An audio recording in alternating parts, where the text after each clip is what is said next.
बहुत बहुत स्वागत है आपका। Thank you very much for coming to the session. तो आज की प्रैक्टिस हम शुरू कर दें। देखिए, आज के सेशन में करेंगे हम कुछ डेली यूज के सेंटेंसेस की प्रैक्टिस। और ये सिर्फ सेंटेंसेस नहीं है, एक्चुअल में ये सेंटेंस स्ट्रक्चर्स हैं। 300 करीबन सिचुएशंस होती हैं। उन सिचुएशंस में सेंटेंस को किस तरीके से स्ट्रक्चर किया जाएगा, अगर वो स्ट्रक्चर्स आपको पता चल जाते हैं तो पूरे ब्रह्मांड की इंग्लिश आपको समझ लीजिए आ गई। राइट, तो वो स्ट्रक्चर्स हम यहाँ पे डिस्कस करेंगे, ग्रामर साथ के साथ डिस्कस करते हुए चलेंगे ताकि कंसेप्ट क्लियर हो और इनके बेसिस पे आप दूसरे सेंटेंसेस बना पाए। So I be sharing my screen with you. Screen में आपके साथ में शेयर कर देता हूँ। प्रैक्टिस करने का बेस्ट तरीका बस यही है कि whatever you see on the screen in English, you repeat every sentence after me loudly.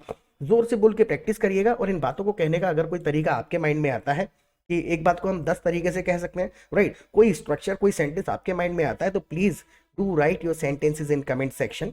अपने सेंटेंसेस आप लिखिए। आपके सेंटेंसेस ठीक होंगे then I give you a like, और गलत होंगे तो हम उनको करेक्ट कर देंगे और एक्सप्लेन कर देंगे कि गलती कहाँ पे हुई है। राइट, तो पार्टिसिपेट करिएगा, अपनी इंग्लिश को टेस्ट करिए कि इन बातों को आप इफेक्टिवली इंग्लिश में कह पा रहे हैं या नहीं कह पा रहे हैं। ऑलराइट, सो जैसे कि कोहरा छटने का नाम ही नहीं ले रहा, कोहरा छटने का नाम ही नहीं ले रहा है। कई तरीके से कहा जा सकता है। देखिए, पहला तरीका तो ये है, the fog doesn't seem to be fading away.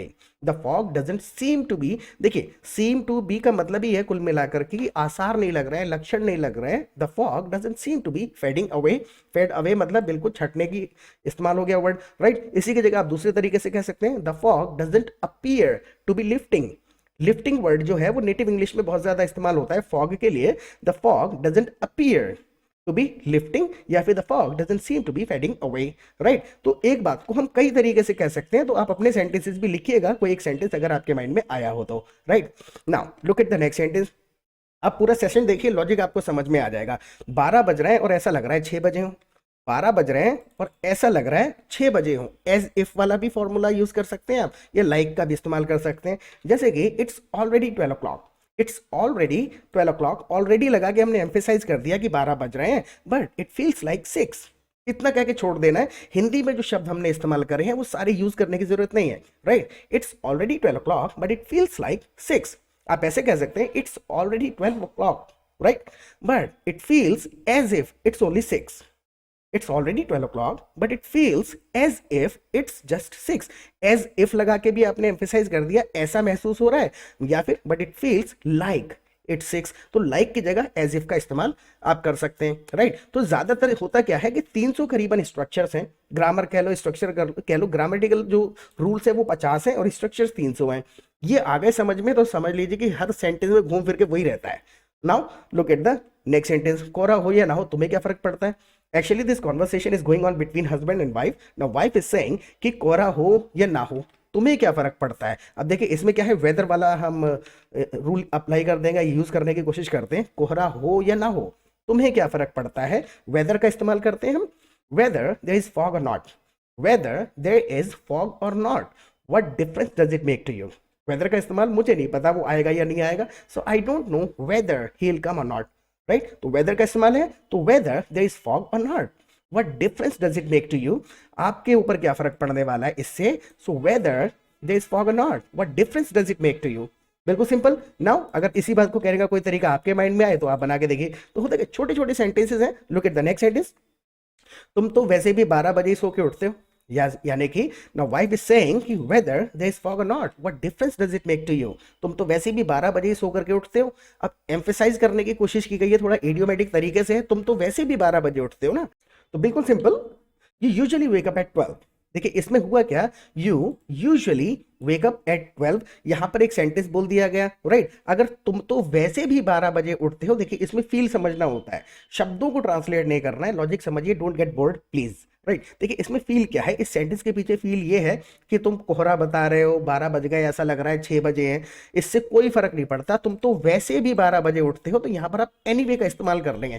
तो होता क्या है कि हमें हिंदी के सेंटेंसेस का पहले फील समझना पड़ेगा, क्योंकि हिंदी के सेंटेंसेस हमको रटे हुए हैं, सिचुएशन के हिसाब से हम बोल डालते हैं, लेकिन फील समझिए उसमें कहना क्या चाह रहे हैं। Anyway you usually wake up at 12, anyway की जगह bye the way you usually wake up at 12। तो हमें लॉजिक समझना है, फीलिंग को पहले समझिए, सेंटेंस में हम मैसेज क्या पहुंचाना चाह रहे हैं। जब आप मैसेज पहुंचाएंगे तो बहुत ईजी है, लेकिन अगर इसी वर्ड ऑर्डर में ट्रांसलेट करेंगे तो गड़बड़ हो जाएगी। Right, look at the next sentence. लेकिन सोता भी तो लेट हूं। अब देखिए ये भी एक थोड़ा सा एम्फेसाइज करने की कोशिश की गई है कि भले ही मैं 12 बजे उठता हूं, लेकिन सोता भी तो लेट हूं।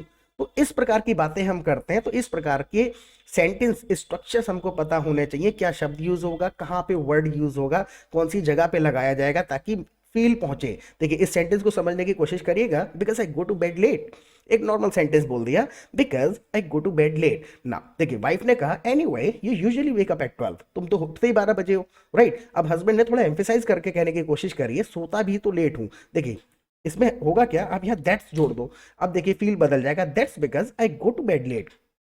Y I wake up at 12 o'clock every morning in afternoon, right, 12 बजे दोपहर हो जाती है, because I go to bed late. और एम्फेसाइज करने के that's because I go to bed late, मैं लेट सोता हूं, दैट्स बिकॉज लगा के थोड़ा सा आपने एम्फेसाइज कर दिया। तो ये चीजें समझ में कैसे आएंगे, जब आप रियल सिचुएशन में प्रैक्टिस करेंगे। अब मैं आपको प्रैक्टिस करने का तरीका बताता हूं, look at the next sentence first.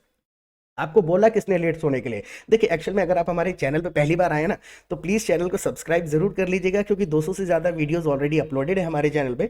उन वीडियोस में डेली कॉन्वर्सेशन सेशंस आपको मिलेंगे, सेंटेंस स्ट्रक्चर्स आपको मिलेंगे, ग्रामेटिकल रूल्स को बड़ा डीपली समझाया हुआ है। तो इस वीडियो को देखने के बाद चैनल को जरूर एक्सप्लोर करिएगा। और दूसरा, आप हमारी लाइव क्लासेस अटेंड कर सकते हैं। देखिए लाइव क्लासेस के दो फायदे होंगे। सबसे पहले तो हम आपको अपने कम्युनिटी, अपने ग्रुप में ऐड कर लेंगे, जहां पे आप दूसरे पार्टिसिपेंट्स के साथ प्रैक्टिस कर पाएंगे रियल सिचुएशन में।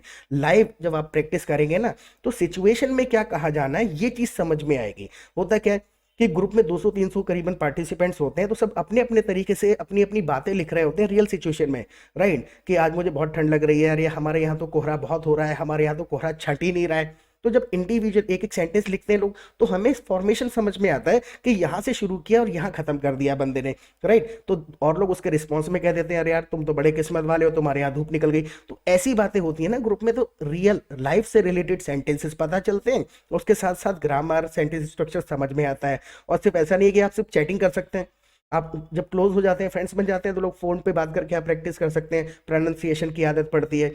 और ज़्यादा ग्रुप में जब आप फैमिलियर हो जाते हैं, तो सबके पास जूम है, गूगल मीट है, तो जब फ्रेंड्स बन जाते हैं तो ग्रुप में जूम पे अपनी मीटिंग स्टार्ट करके टाइम निकाल के लोग प्रैक्टिस करते हैं। तो ब्रॉड इंग्लिश को सीखने का बेस्ट तरीका यही है कि आप कम्युनिटी को ज्वाइन करिए। ग्रुप में जब आप प्रैक्टिस करेंगे, दूसरे लोगों की जब इंग्लिश सुनेंगे तो समझ में आएगी रियल इंग्लिश। होता क्या है, हम अकेले प्रैक्टिस करते हैं तो ये सेंटेंस हमारे माइंड में आया, इसका हम ट्रांसलेशन बनाते हैं, हमें ये भी नहीं पता चल पाता कई बार तो कि सही है या गलत है, राइट। और एक ही सेंटेंस बनाते हैं हम, लेकिन इसी बात को अगर आप ग्रुप में डिस्कस कर रहे होंगे, तो इसी बात को लोग 10 लोग अगर बात कर रहे हैं, तो अपने अपने तरीके से 10 तरीके पता चलेंगे ये मैसेज पहुंचाने के, राइट। तो दूसरों की इंग्लिश को सुनना बहुत ज्यादा जरूरी है। तो वहां जब भी आपका प्रैक्टिस करने का मन करता है, तो आपको 24 घंटे एटमॉस्फेयर मिल जाएगा। और शाम को जब लाइव क्लासेस होती है हमारी, तो वहां पर भी we simply come together every evening and we discuss anything in English for 2 hours. 2 घंटे तक हम केवल इंग्लिश में बातें करते हैं कि इस बात को कैसे कहेंगे, और ग्रामेटिकल रूल्स है, कुछ लोग अपने ग्रामेटिकल रूल्स पूछते हैं, कोई कंसेप्ट्स हम बैठ के डिस्कस करते हैं। तो जब डिस्कशन में बैठेंगे, 1.5-2 घंटा रोजाना इंग्लिश सुनेंगे,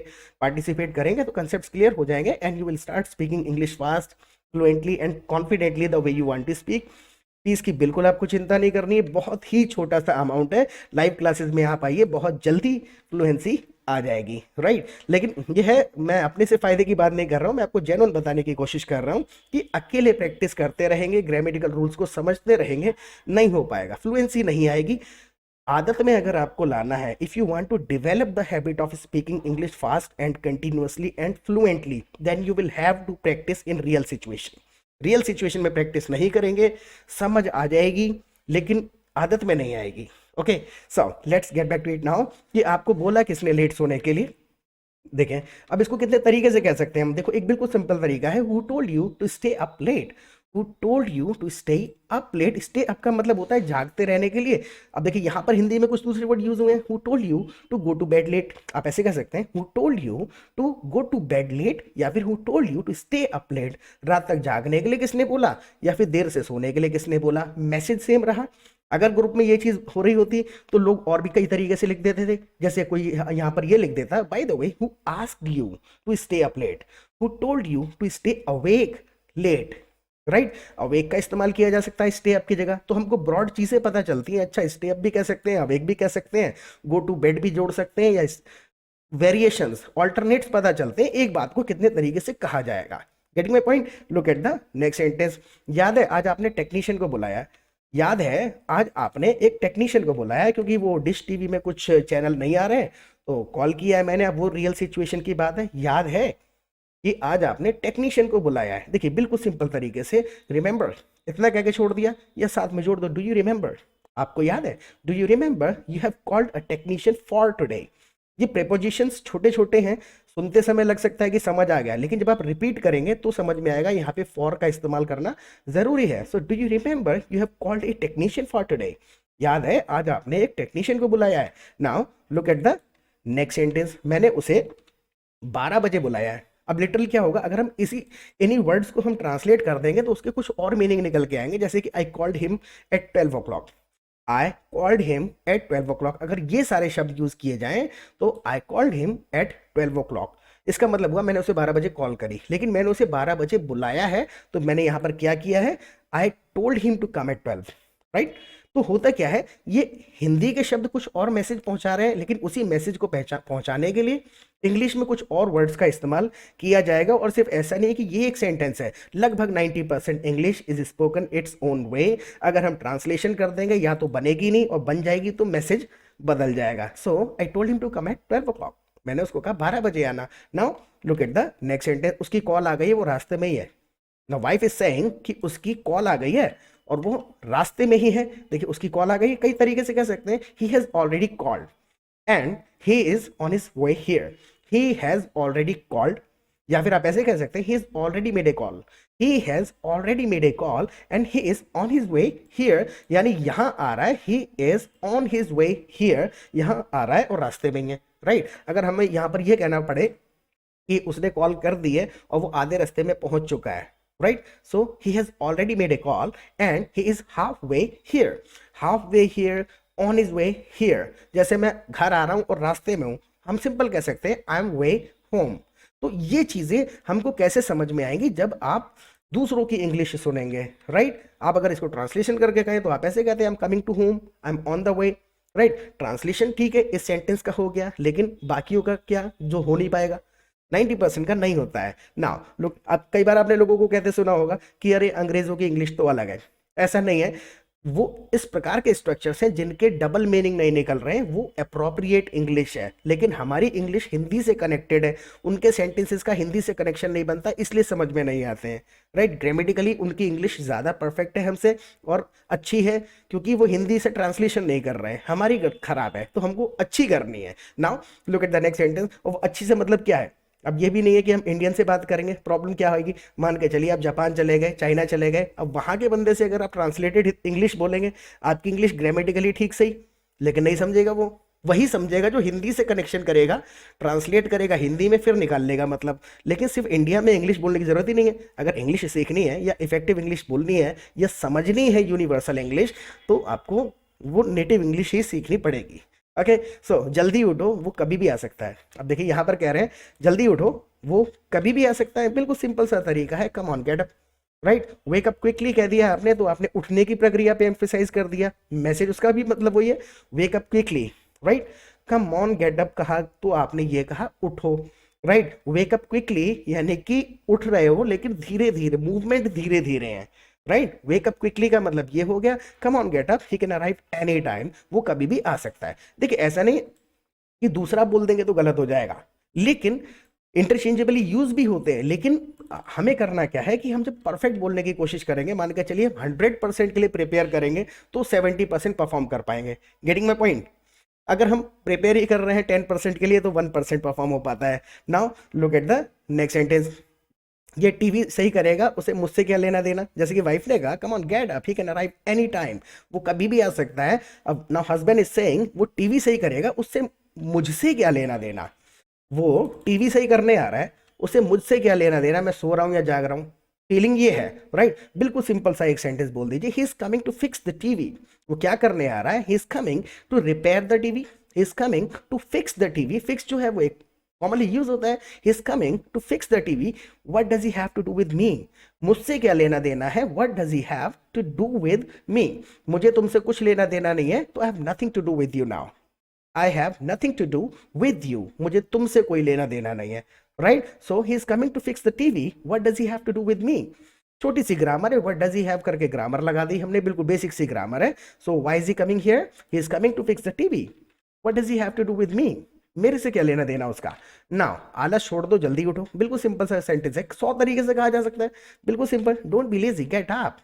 don't be lazy, come on, get up. तो ये छोटी छोटी चीजें तभी हमारी आदत में आएंगी जब हम दोस्तों से बातें करेंगे, रियल सिचुएशन में बातें करेंगे। Now look at the next sentence. और टेक्नीशियन को पैसे आप देना, मैं नहीं दूंगी।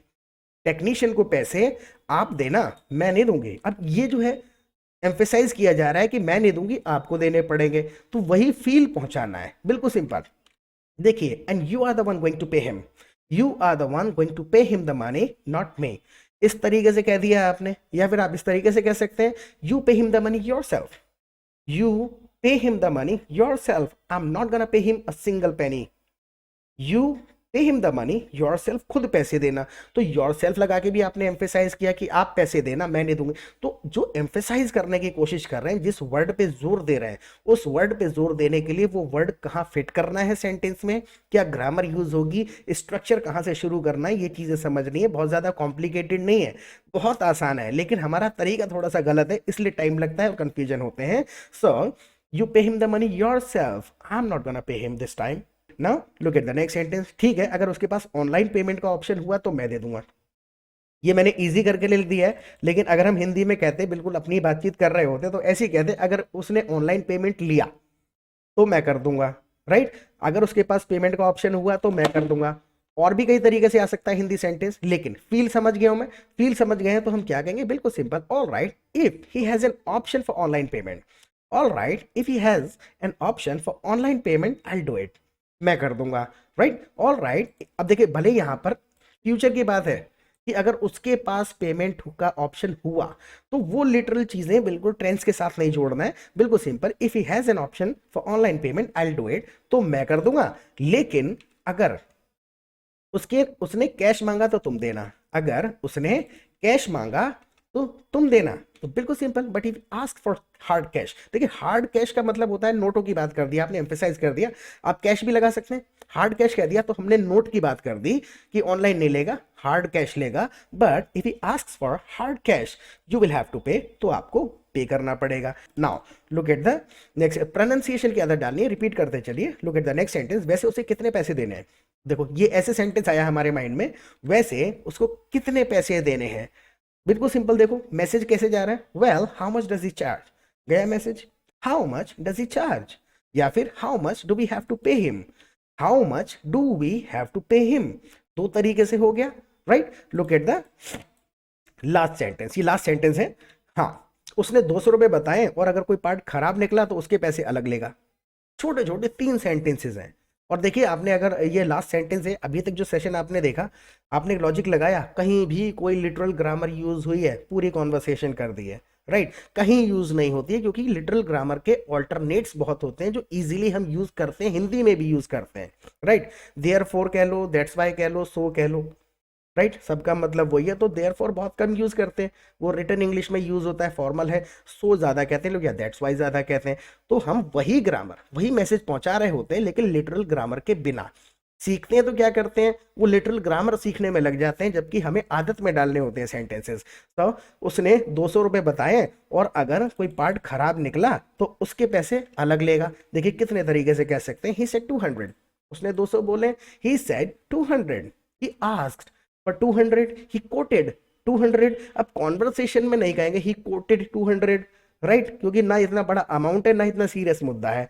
घर में वाइफ से जब बात कर रहे हैं तो he said 200। And if any part needs replacement, अगर किसी पार्ट को बदलने की जरूरत है, if any part needs replacement he will charge separately, right. आप ऐसे कर सकते हैं। आप देखिए इसी चीज को बिल्कुल जितनी बार बोलेंगे उतनी बार अलग सेंटेंसेस निकलेंगे, क्योंकि नेचुरली समझ के बोला जा रहा है, right. He asked for 200, but if he needs to replace any part, he will charge extra, right. तो छोटी छोटी सेंटेंसेस है। आप अगली बार करना क्या है, एक बार इसको सेशन को आप दोबारा से रिवाइज करिए, प्लीज करिए, ओके, दोबारा रिवाइज करिए, और अगली बार में इन सेंटेंसेस को इंग्लिश देखने से पहले खुद से बोलने की कोशिश करिए, तो ये सेंटेंसेस स्ट्रक्चर्स याद हो जाएंगे आपको। और इसके बारे में प्लीज पहले फीडबैक दीजिएगा कमेंट सेक्शन में कि इससे थोड़ा बहुत आपको कुछ समझ में आया या नहीं आया। और I've already given my WhatsApp number, live classes में आप आइए, प्रैक्टिस करते रहें, फिर मिलेंगे एक नए सेशन के साथ। Till then bye bye.